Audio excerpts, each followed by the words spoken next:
Why are vegetarian diets so effective in preventing and treating diabetes? Maybe it's because of the weight loss. Those eating more plant-based tend to be significantly slimmer, and not just based on looking at a cross-section of the population, but you can do interventional trials and put it to the test. A randomized, controlled, community-based trial of a whole food plant-based diet. The key difference between plant-based nutrition and other approaches to weight loss is that participants were formed to eat the whole food plant-based diet ad libitum, meaning eat as much as you want. No calorie counting, no portion control, just eat. It's about improving the quality of food rather than restricting the quantity of food.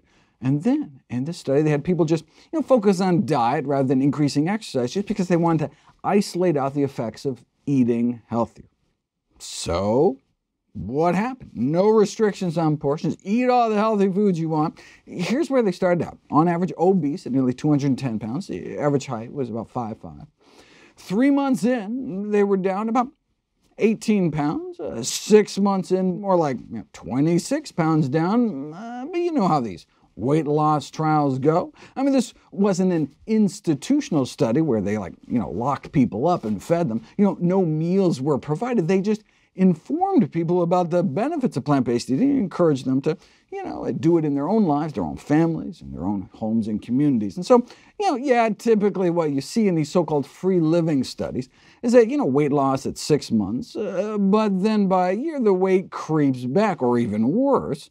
But in this study, they're able to maintain that weight loss all year. And of course, their cholesterol got better too, but their claim to fame is that they achieve greater weight loss at 6 and 12 months than any other trial that does not limit calorie intake or mandate regular exercise. That's worth repeating. A whole food plant-based diet achieved the greatest weight loss ever recorded at 6 and 12 months compared to any other such intervention published in the medical literature. Now, obviously, with very low-calorie starvation diets, you can drop people down to any weight. However, these medically supervised liquid diets are obviously just short-term fixes associated with high cost, high attrition rates, and high probability of regaining most of the weight, whereas the whole point of whole food plant-based nutrition is to maximize long-term health and longevity. I mean, even if, for example, low-carb diets were as effective, the point of weight loss is not to fit into a skinnier casket.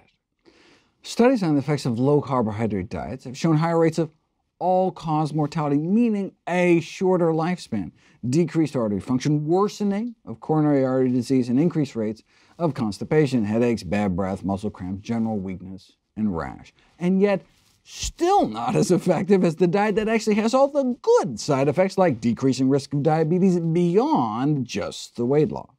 Yes, the lower risk of type 2 diabetes among vegetarians may be explained in part by improved weight status. However, the lower risk also may be explained by higher amounts of ingested dietary fiber and plant protein, the absence of meat and egg-derived protein and heme iron, and lower intake of saturated fat.